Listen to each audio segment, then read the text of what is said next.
আমার বন্ধু একটা পার্সেল অর্ডার করেছে, তাই এটা আনবক্সিং করছি। আমার ফোন থেকে করেছিল, দেখা যাক কি আছে এতে, দেখি।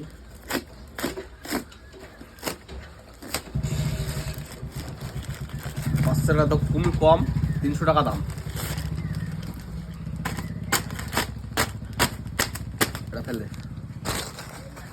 আমার একটা বক্স, ডবল বক্স।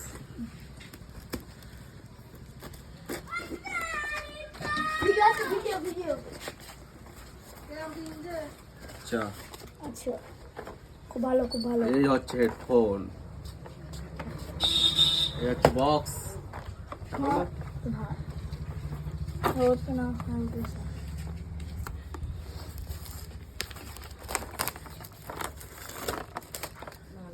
হেডফোনের বক্স তো সেই রকম ডিজাইন, এর ভেতরে কি কি আছে? আরে বিশাল হেডফোন তো।